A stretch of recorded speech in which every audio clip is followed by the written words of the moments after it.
Hey everybody, Tom Boyd here, and today I've got 3 tips for you that you must know on bass, okay? These tips are really going to help you out and I'd like to share them with you today. And I think these things are 3 really important things, and I think if you use them in your bass playing, even though they're quite simple, they're going to give you better results much faster, okay? So let's get going with the first tip. Okay, now the first thing you need to make sure that you know really well on bass is to learn the correct hand placements, okay? Your right and left hand need to be in the right place in order to be able to play the bass effectively, okay? So you need to make sure that with your left hand that you squeeze the neck gently, not too hard, but just with a nice grip between your fingers and your thumb that needs to be behind the middle finger on the fretboard, and also it needs to be in the middle of the neck, so on the back of the bass neck you want to keep the thumb in the middle. You don't want it coming up over the top of the fretboard, okay?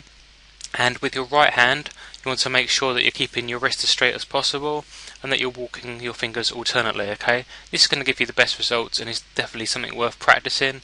And if you currently play and you naturally try and put your thumb over the fretboard when you're fretting notes and things like that, try to consciously practice bass lines that you already know using this better technique of your thumb behind your middle finger in the middle of the fretboard, okay, at the back.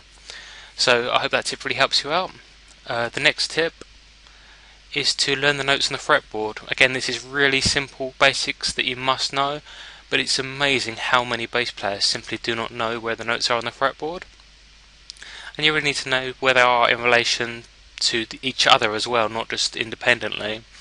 So it's quite a simple thing to kind of learn. The way that it works is basically you have each of the strings E, A, D and G, and then each fret you then move down the fretboard. You're then just moving a letter along the musical alphabet, okay?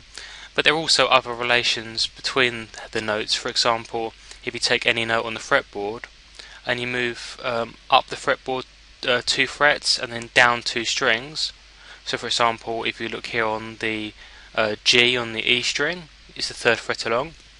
If we go down, so up 2 frets, we go to an A, and then if we go down 2 strings, we get to a G.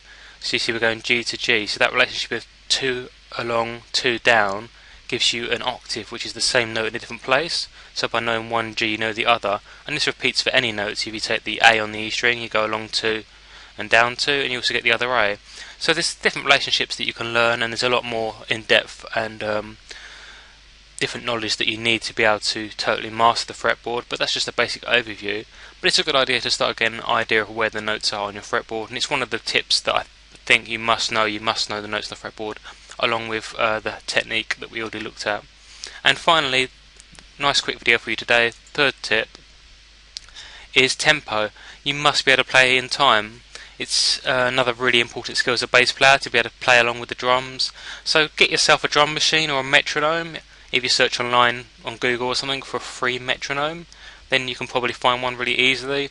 And that's just like a click track. If you don't know what a metronome is, it's just a little sound that just pulsates, just beats sort of thing. So find yourself an online drum machine or a metronome and just practice playing along with it. And that's really going to help you to play more in time. Another good tip is to also tap your foot along as you're playing. I tend to tap my left foot as my bass kind of rests on my right leg when I'm sitting down playing at the computer. So there you are, that's 3 quick tips. I hope you found those useful, and I look forward to helping you play bass soon. Bye for now.